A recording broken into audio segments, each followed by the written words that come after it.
At ayan mga ka-crypto, ang ating unang balita po dito ay update for XRP holders. Senator list Wall Street firms supporting Clarity Act. Ayan, isa pong napakainit na balita na nagpapakilig ngayon sa buong XRP community. Habang ang Clarity Act ay tila naiipit po sa Senado, itong si Senator Cynthia Lummis mula po sa Wyoming ay lumabas para depensahan ang industriya. Matapang po niyang sinagot ang mga lumabas na balita na nagsasabing tutol ang buong Wall Street sa nasabing panukalang batas. Isa pong sikat na crypto commentator dito na si Amelie, o mas kilala po sa handle na Crypto Barbie sa X. Siya po ay nagbahagi at nag-amplified ng post ni Senador. Ayan po, yung kanyang rini-post. Sa post na ito ay inilantad po ni Senator Lummis ang listahan ng mga dambuhalang financial institution na takasang sumusuporta sa Clarity Act. Hindi po ito basta-basta maliliit na kumpanya o mga bagong crypto startups lamang. Sila ang mga haligi ng tradisyonal na pananalapi o finance sa buong mundo. At ang kanilang suporta ay nagbibigay po ng napakalakas na kredibilidad sa ating pinaniniwalaang asset. At ayan, bakit nga ba napakahalaga ng suporta ng mga Wall Street giants na ito para kay XRP? Kung susuriin po natin ang opinyon ng analyst na nagbahagi po ng pananaw ukol dito, ang pagpasok po ng mga higanting ito ay hindi aksidente.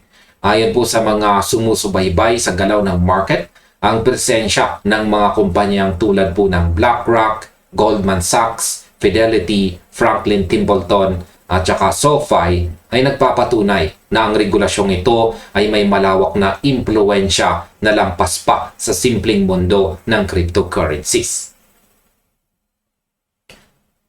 Isipin po ninyo ito mga ka-crypto.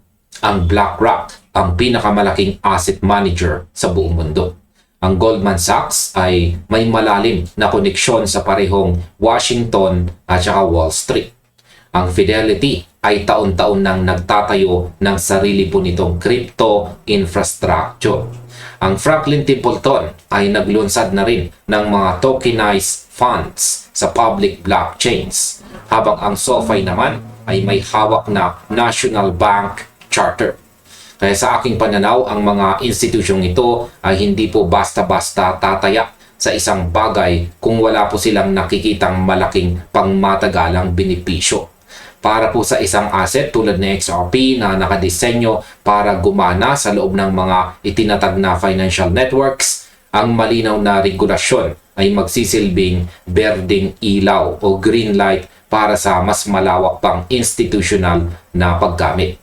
Ang Clarity Act ay nakatakdang gumuhit ng malinaw na linya sa pagitan po ng digital commodities at saka securities na magbibigay ng kapangyarihan sa CFTC na hawakan ang spot markets para sa mga decentralized asset. Ngayon ay sino ba ang kumakalaban sa batas na ito sa loob ng mga bangko? Sa kabilang banda naman, hindi po natin may kakaila na may matinding banggaan ngayon sa pagitan po ng mga taga-suporta ng batas at ng tradisyonal na banking lobby. Yan, ayon po sa pananaw ng mga financial analyst, ang CEO po ng JP Morgan na si Jamie Dimon ay hayagang nagpahayag na hindi tatanggapin ng mga bangko ang stablecoin yield compromise na nasa kasalukuyang draft ng batas. Dito natin makikita ang galing ng ginawa ni Senator Lummis. Direktang sinagot at binuwag po niya ang narrative na ito sa pamamagitan po ng paglalatag ng mga pangalan ng kumpanyang pumapanig sa kanila. Para sa akin, ang hidwaang ito ay patunay lamang na ang financial system ay nasa gitna ng isang malaking transition. Ayaw bitawan ng ilang tradisyonal na bangko ang kanilang kapangyarihan sa mga digital assets at stablecoins. Kaya naman gumagamit sila ng iba't ibang paraan para i-lobby ang kanilang mga interes. Ngunit sa pagtayo ng mga higante tulad ng BlackRock at Goldman Sachs sa panig ng Clarity Act, unti-unting nababasag ang monopoly na ito ng pag-aalinlangan. Ang laban na ito ay hindi na lamang tungkol sa isang simpleng batas. Ito ay laban para sa hinaharap kung paano gagalaw ang pera sa buong mundo. Ngayon ay nasa anong yugto na ba ang Clarity Act sa kasalukuyan? Pag-usapan naman natin ang estado o kalagayan ng batas ngayon sa Senado. Ang Senate Banking Committee ay matagumpay na naisulong ang Clarity Act noong nakaraang Mayo. Subalit matapos ito, nanatili lamang itong nakabinbin sa kalendaryo ng Senado nang walang nagaganap na floor vote. Ayon po sa pagsusuri ng mga political analyst, si Senate Majority Leader na si John Thune ay mas pinagtuunan ng pansin ang mga nomination ni Pangulong Trump at ang Lindsey Graham Russia Sanction Bill. Dahil ang sistema sa Senado ay naglilimita sa kanila sa pagtalakay ng isang contested bill sa bawat pagkakataon, napilitang maghintay ang Clarity Act. Sa aking opinyon, ang ganitong klaseng pagkaantala ay normal sa politika sa Washington. Ngunit may kaakibat itong malaking pressure sa timeline. Sinasabi ngayon ni Thune na hindi na niya inaasahan na may papasa ang batas bago ang recess sa August 8. Bagamat nagpahayag po siya ng pagnanais na simulan man lang ang floor debate bago umalis ng Washington ang mga senador. Para sa mga nag-aabang sa XRP, ang bawat araw na lumilipas habang nakabinbin ang batas ay nagdudulot ng pananabik at krisis sa oras. Ang window of opportunity ay napakakitid at ang mga eksperto ay naniniwalang ang unang bahagi ng buwang ito ang huling makatotohanang pagkakataon para maipasa ito ngayong taon. Kung hindi po ito aabot, malamang na madamay ito sa darating na midterm election cycle na ayon kay Senator Loomis ay posibleng magtulak pa sa tamang regulasyon hanggang sa taong 2030. Ngayon ay ano naman ang epekto ng pressure na ito sa mga politiko sa Washington?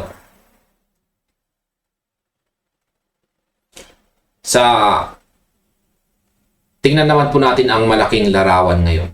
Dahil ang mga institutional giants ay hayagang nagkakaisa sa likod ng batas na ito, ang pressure sa mga nag-aalinlangan o holdouts sa Senado ay totoo at nararamdaman na.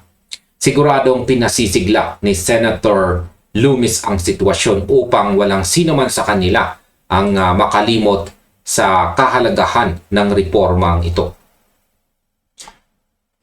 Kung titignan po natin ang galaw ng market, ang ganitong klase ng balita ay nagsisilbing pundasyon ng kumpiyansa. Bagamat ang takbo ng lehislatura ay mabagal at puno ng mga balakid na politikal, ang direksyon ng patakaran ay malinaw na pabor sa mga sumusunod sa tamang landas. Ang mga susunod na linggo ay magiging critical po para sa buong community. Kaya manatili po tayong kalmado at subaybayan natin ang pagbabago sa Kongreso ng United States. At lagi po nating tandaan na ang mga pangunahing pagbabago sa sistema ay nangangailangan ng tamang panahon at matibay na pundasyon. At ayan, ito naman ang ating sunod na balita dito. Sabi rito ay XRP Army reacts as analyst claims XRP will sweep below $1 in 2026. Ayan, isa pong pinakabagong kaganapan na naman dito sa mundo ni XRP na talagang pinag-uusapan po ng buong community ngayon. Alam naman natin na naging napakahirap ng mga nagdaang linggo para sa asset na ito. mula pa noong nakaraang June, sunod-sunod na pagbaba ang naranasan ni XRP. At malayo po ito sa mga inaasahan ng karamihan sa atin. Linggo-linggo po nating nakikitang unti-unting lumiliit ang presyo mula sa $1.30 na range hanggang sa lumapit ito sa critical psychological level na $1. Habang ito po ay tumatama rin sa mga yearly lows nito. Dahil po sa sunod-sunod na correction ito, unti-unti nang nauubos ang pasensya natin bilang mga holders. Sa ganitong sitwasyon, isa pong kilalang analyst dito na si Chart Nerd ang naglabas ng matapang na pahayag na nagdulot ng halo-halong reaksyon sa buong XRP community.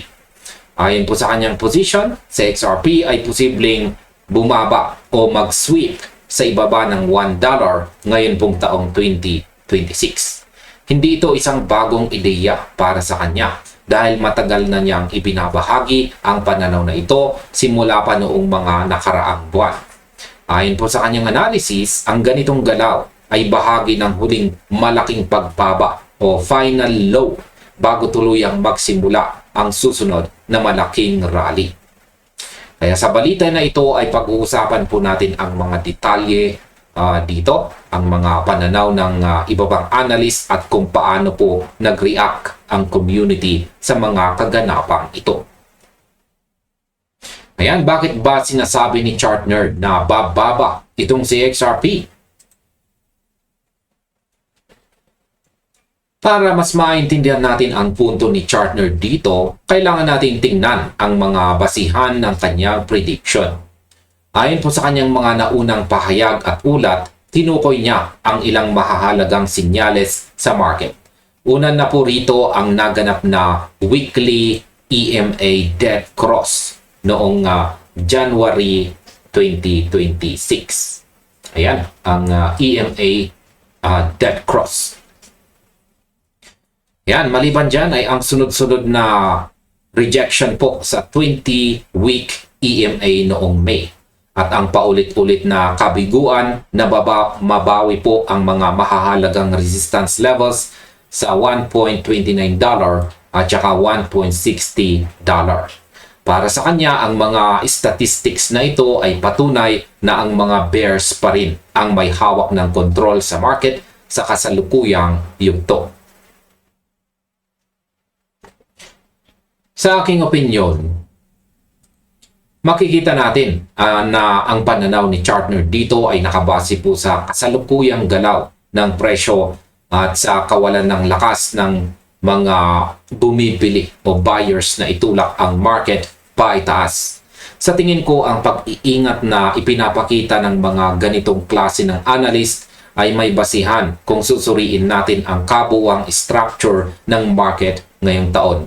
Dagdag pa rito, binanggit din ni Chart Nerd na kung magkaroon man ng pag-angat o bounce mula sa kasalukuyang position, ito po ay malamang na isang relief rally lamang bago mangyari ang huling pagbaba sa ika-4 na bahagi ng taon o fourth quarter.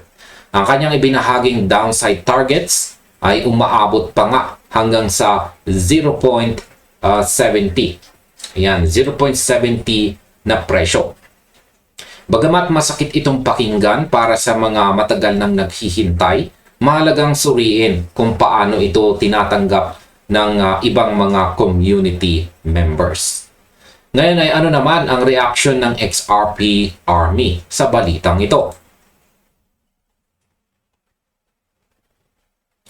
Natural lamang na magkaroon po ng iba't ibang reaksyon ang XRP Army sa ganitong uri ng balita. May mga investors na tinitingnan ang posibleng pagbaba sa positibong paraan. Ayon po sa isang community member, kung sakaling mangyaring ang bumaba sa ilalim ng $1 sa XRP, ituturing niya itong isang magandang pagkakataon para makapag-ipon o makabili sa mas mababang halaga. Gayunpaman ay pinuna rin niya na bagamat marami ang nagsasabing bibili sila kapag bumaba ang presyo, kadalasan ay natatakot din naman sila kapag talagang nangyari na ang pagbagsak dahil sa takot na baka lalo pang malugi. Ngayon, sa aking opinyon, makatotohanan po ang reaksyong ito dahil sumasalamin ito sa emosyon ng isang karaniwang investor. Madaling sabihin na bibili ka habang mababa ang presyo, pero ibang usapan kapag nakikita mo ng nagkukulay red ang iyong portfolio. Sa kabilang banda, may isa namang nagkomento na posibleng abutin pa hanggang 2030 bago tuluyang pumalo sa $2 si XRP na nagpapakita lamang ng matinding pagkabahala sa magiging takbo ng asset sa mga susunod na taon. May nagtanong din kung ano ang mangyari kung sakaling magkamali itong si Chart Nerd sa kanyang prediction. Bilang tugon, sinabi po ni Chart Nerd na buong puso niyang aaminin ang kanyang pagkakamali at tatanggapin ang pagkalugi kung mapatunayang mali ang kanyang naging analysis. Isa pang user ang nagpahayag na ang pagbaba po sa ilalim ng $1 ay posibleng paraan lamang para linisin o i-shake out ang mga mahihinang kamay bago mangyari ang mabilis na pagbaliktad o pag-akyat ng presyo. Ngayon ay sino pa ang ibang analyst na may kaparehong pananaw? Hindi lamang po itong si Chart Nerd ang nagbabala tungkol sa posibleng pagbaba ni XRP sa mga susunod na panahon.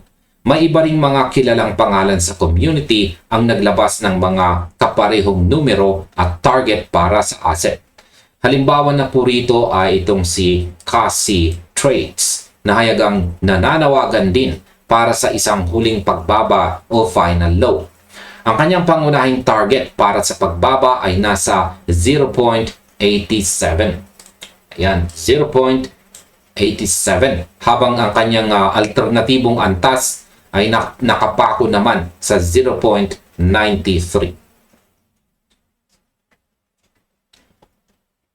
Ang pagkakaroon po ng magkakaparehong target mula sa iba't ibang analyst ay nagpapakita na may sinusundan po silang parehong structure sa mga chart. Bukod po kay Cassie Trades, nadagdagan pa ang bigat ng pananaw na ito dahil kay Dark Defender.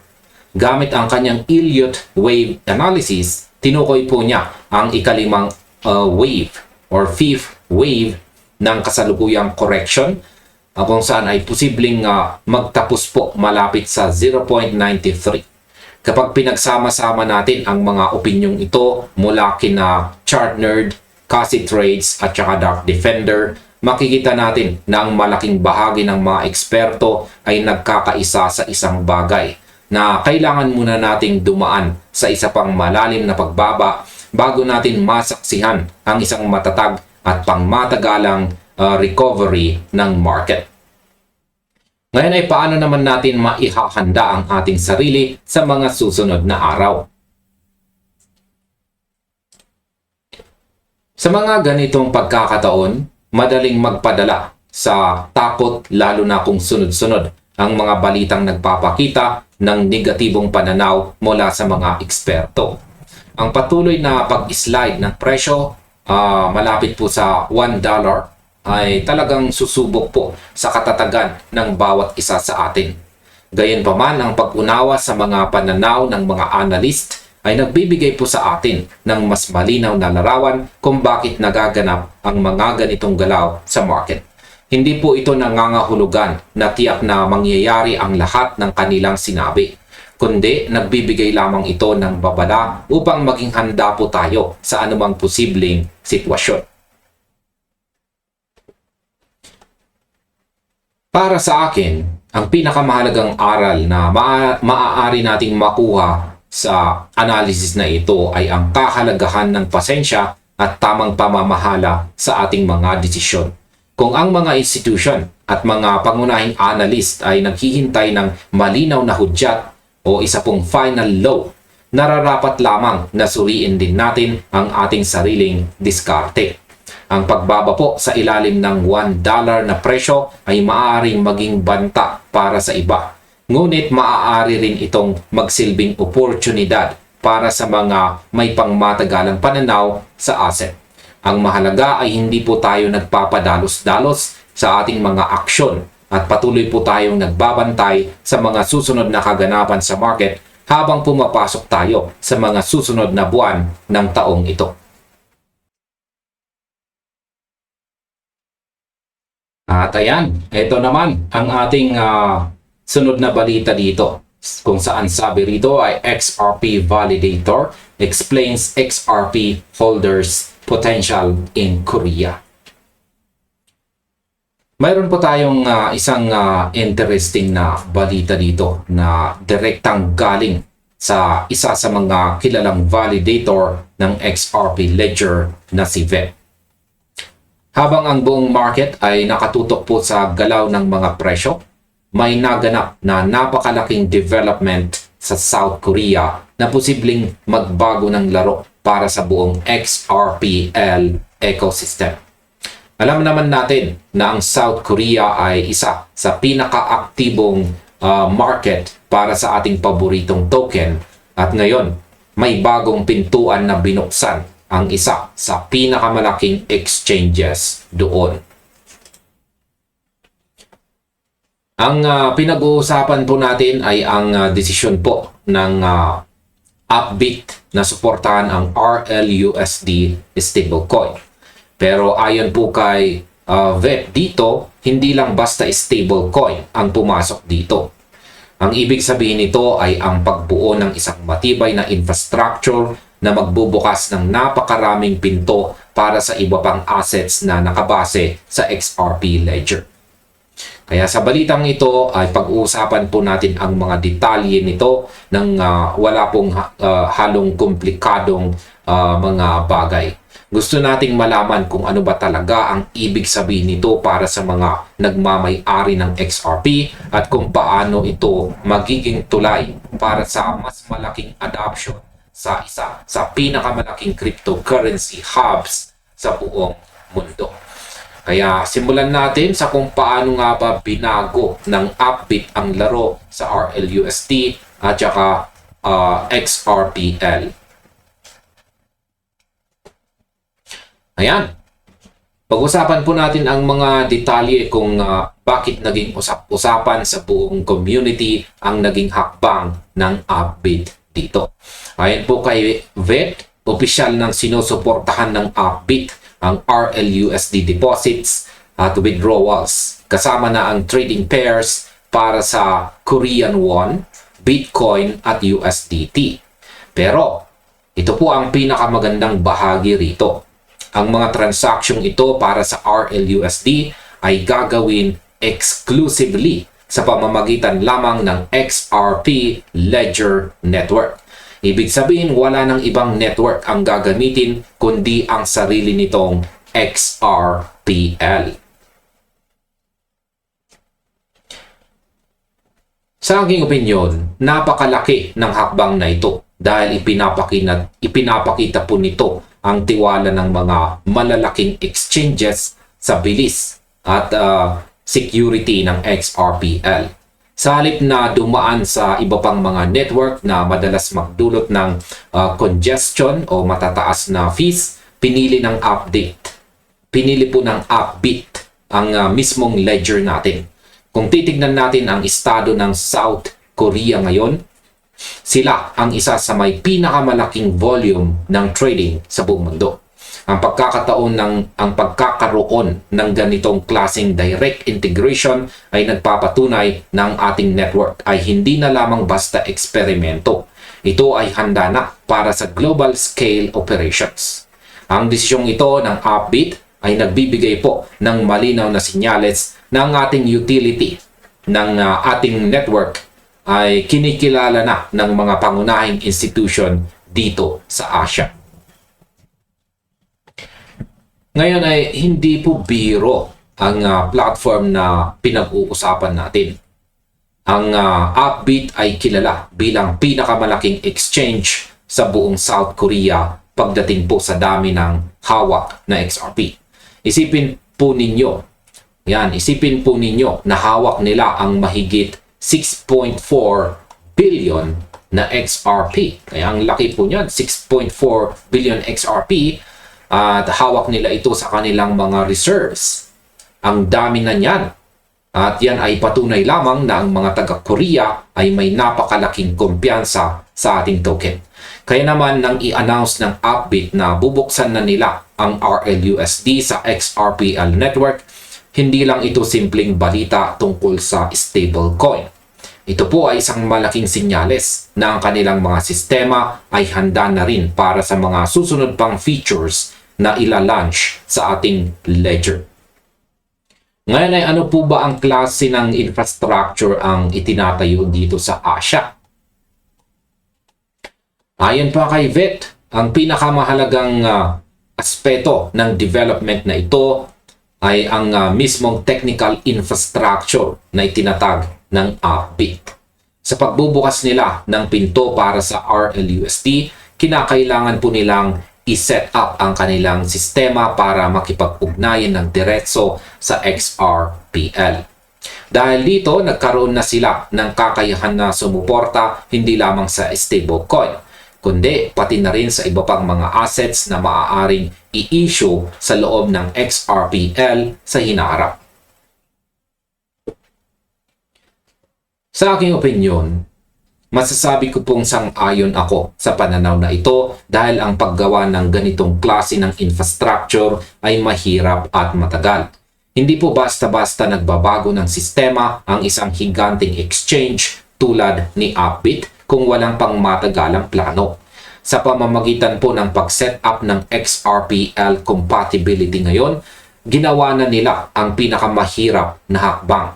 Ang ibig sabihin nito para sa hinaharap ay mas magiging madali na para sa kanila ang magdagdag ng iba pang mga tokens o features na gawa sa ating ledger nang hindi na kailangang umulit sa simula. Para silang nagtayo ng isang matibay na expressway na pwede pong daanan ng iba pang mga sasakyan sa mga susunod na panahon. Dagdag pa rito, napansin din ni VET na ang Upbit ay nagsisilbing pangunahing lagusan o gateway sa mga bagong crypto users sa South Korea.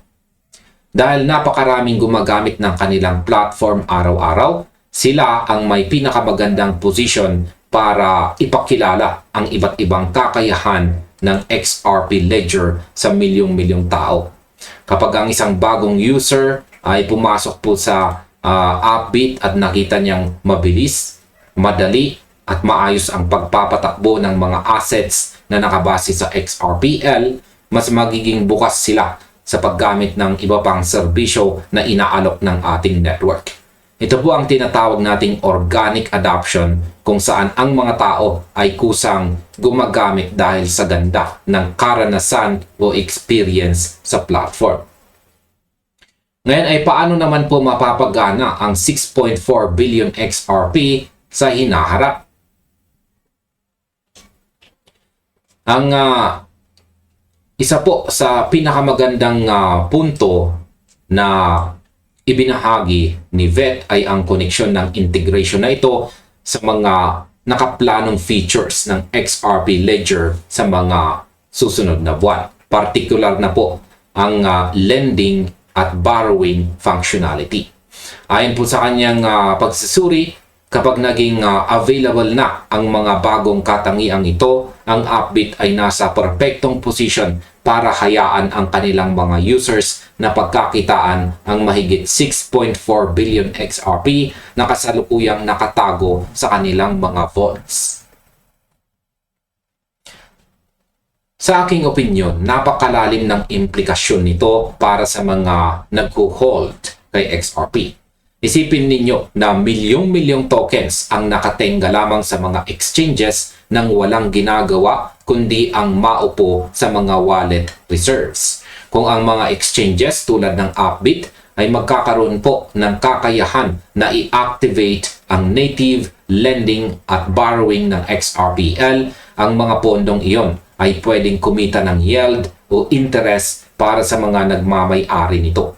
Ang pinakamaganda pa dito, ayon kay VET, ay ang katotohanan ang mga features na ito ay gagana ng direkta sa mismong ledger at hindi na kailangan pang umasa sa mga komplikadong smart contracts. Dahil dito nababawasan po ng halo ang mga risk na kadalasang akibat ng mga third-party applications. Ngayon, ang ganitong uri ng sistema ay nagbibigay po ng karagdagang halaga sa bawat token na hawak natin. Hindi na lamang ito basta digital asset na binibili at ibinebenta para sa kita sa presyo. Ito na po ay nagiging isang aktibong kagamitan na pwede pong magtrabaho para sa iyo sa loob ng isang secure na network. Kung ang pinakamalaking exchange sa Korea ay mag-a-adapt ng ganitong sistema, siguradong susundan din ito ng iba pang mga global exchanges. Ito ay isang malaking hakbang patungo sa tunay na utility kung saan ang technology ay direktang nakikinabang sa mga users nito. Ngayon ay bakit po ba mahalaga ang pag-iwas sa smart contract risk? Madalas po nating marinig ang mga kwento tungkol sa mga nasasayang na pondo dahil sa mga palpak o nahack na smart contracts sa iba't ibang mga blockchain networks. Isa po ito sa mga pinakamalaking takot ng mga regular na investors kapag sinusubukan nilang i-stake o ipinahiram ang kanilang mga digital assets.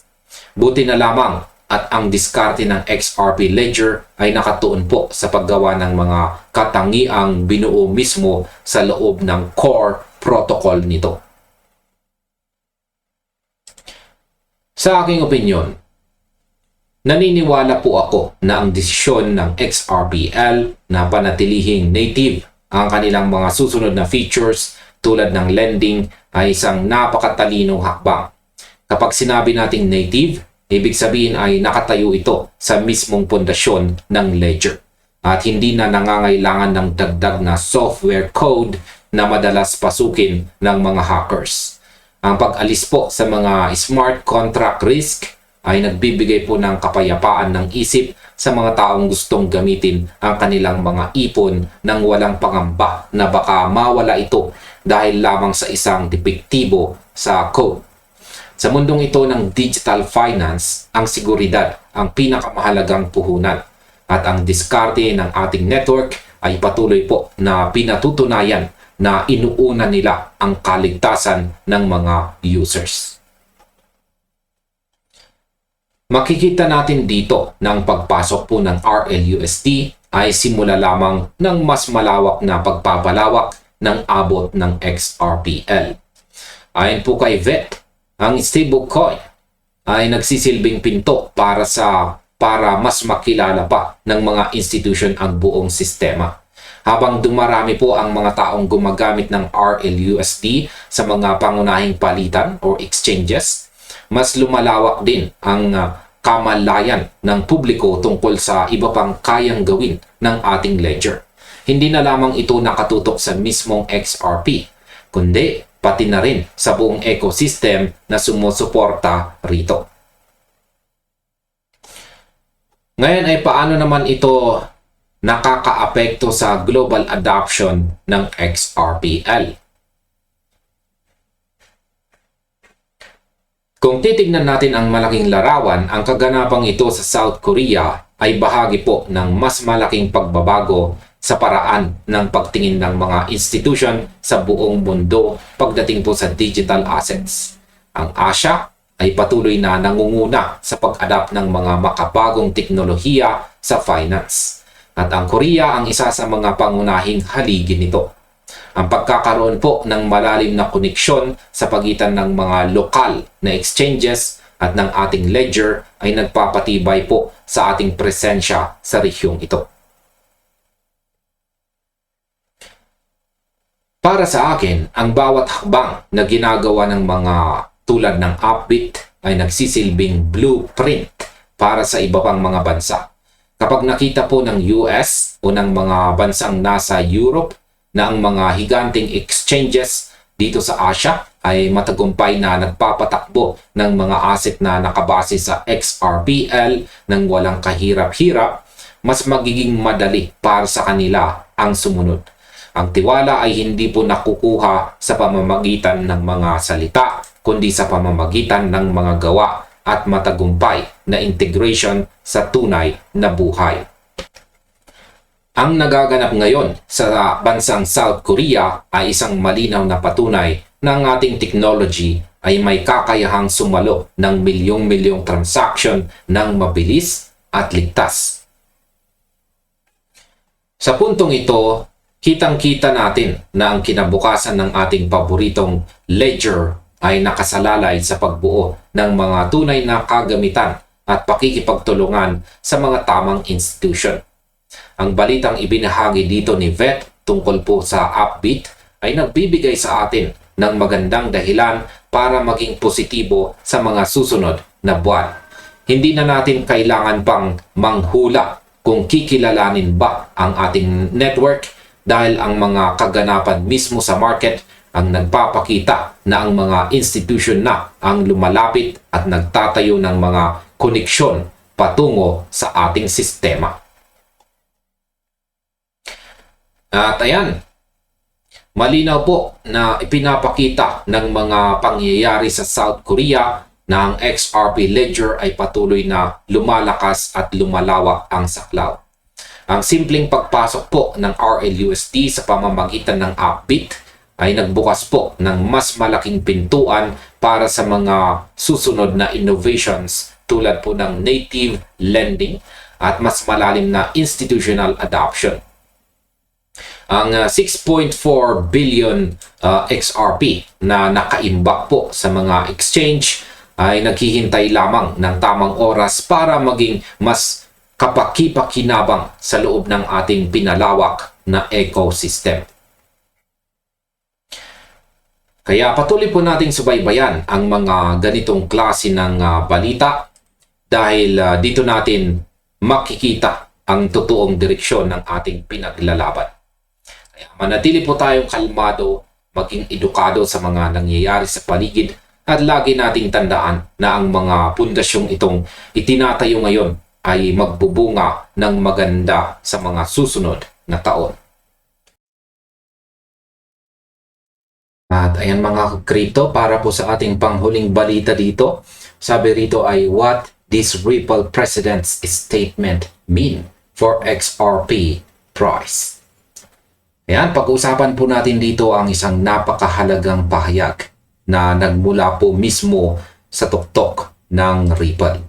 Si Ripple President Monica Long dito, ayan po siya, ay naglabas ng isang striking claim patungkol po sa institutional demand para kay XRP at sa kanilang native stablecoin na RLUSD. Ang kilalang Bitcoin investor dito at entrepreneur na si Lark Davis ay agad na nagbigay pansin dito. Lalo nang sabihin ni Long na ang antas ng interest na nakikita nila ngayon ay nothing like we've ever seen. Ayan. Highlight lang natin. Nothing like we've ever seen.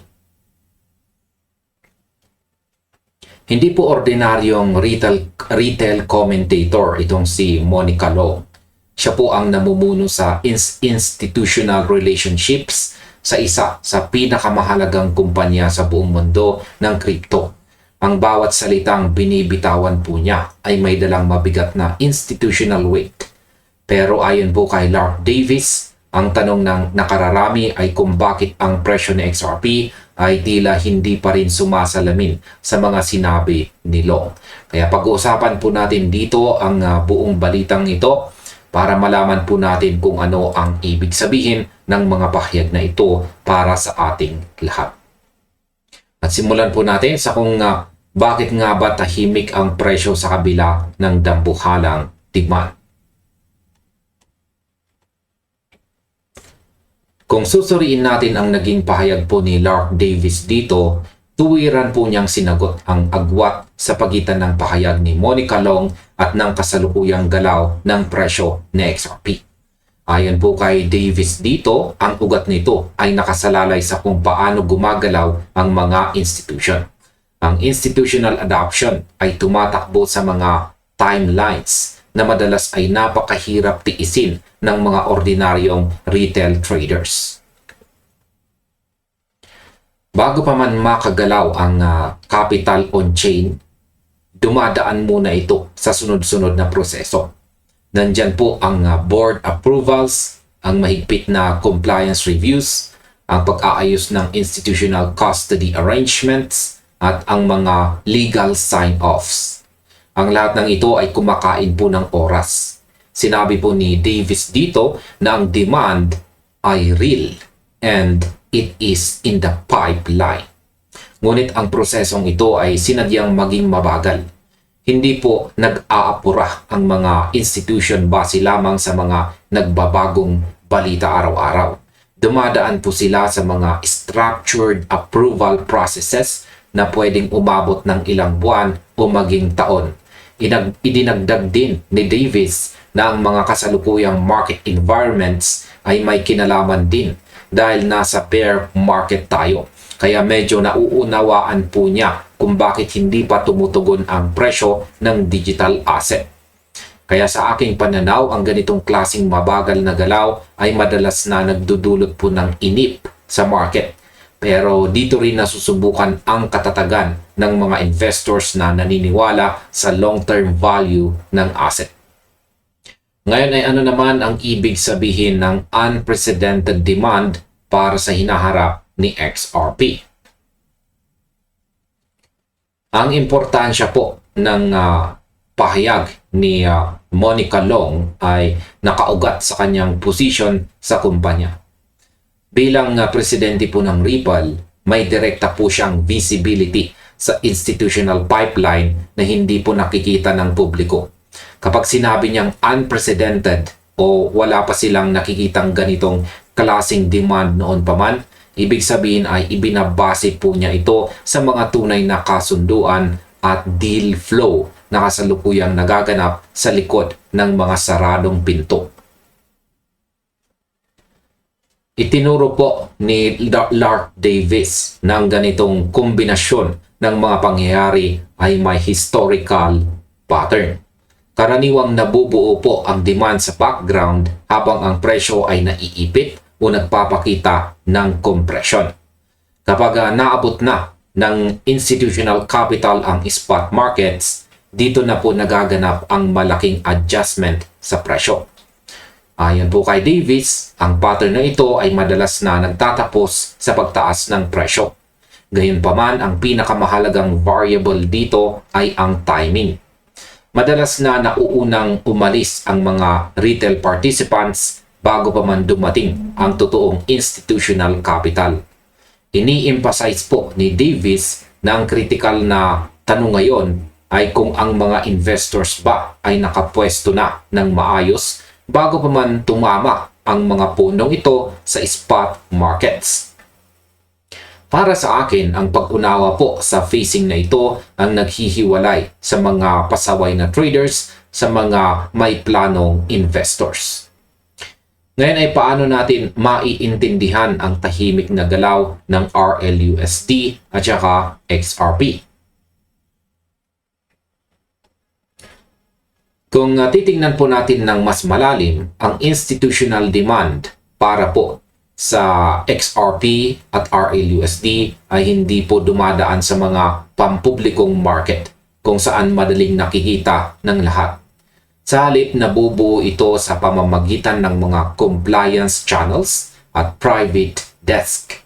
Ang pahayag po ni Monica Long ay nagpapatunay na ang Ripple ay nakakakita ng activities sa isang sukat na hindi pa nila naranasan kailanman sa kasaysayan ng kumpanya. Para po kay Davis, ito ay isang malinaw na structural setup. Ang capital ay nasa gitna na ng galaw at paglalakbay, ngunit hindi pa ito tuluyang lumalabas sa bukas na market. Sa sandaling dumating na ang puntong iyon, ang presyo ay walang ibang magagawa kundi ang sumalamin sa realidad na ito. Ang proseso ay talagang matagal at nakakadismaya para sa mga naghahanap ng mabilisang tubo. Pero ayon po kina Long at Davis, ito ay kasalukuyang nangyayari na at hindi na ito mapipigilan. Kaya sa tingin ko ang mahalaga ay huwag po nating hayaang padaliin ng kawalan ng agarang galaw sa chart ang ating desisyon na lumabas sa market nang wala sa oras. Ngayon naman ay paano tayo maghahanda sa pagdating ng institutional capital na yan. Malinaw po na ang mga balitang naririnig natin tungkol sa institutional adoption ay hindi mga simpleng marketing pitch, kundi mga realidad na pinagtatrabahuhan sa likod ng mga opisina. Ang pagkakaiba po ng pananaw ng isang retail investor at ng isang tulad ni Monica Long o Lark Davis ay nakasalalay sa kakayahang tumingin sa mas malaking larawan. Ang pag-iipon ng mga institution sa pamamagitan po ng regulated channels ay nagpapatibay lamang ng pundasyon ng buong ecosystem. Bagamat ang kasalukuyang presyo ay tila nananatiling tahimik at binabantayan ng bear market conditions, ang pipeline ay patuloy na napupuno. Ang payo na maibibigay ko po base sa mga impormasyong ito ay panatilihin ang focus sa sariling strategy. Huwag po nating hayaang ang mabagal na galaw ng presyo ang magdikta ng ating tiwala sa technology at sa mga pundasyon nito. Ang mga institution ay naglalaan po ng oras at sapat na proseso dahil alam nila ang halaga ng kanilang pinapasok. At hanggang dito na lamang po tayo sa video na ito mga ka-crypto. Maraming salamat sa inyong panunood. Maaaring panoorin na rin po ninyo sunod ang recommended video dito.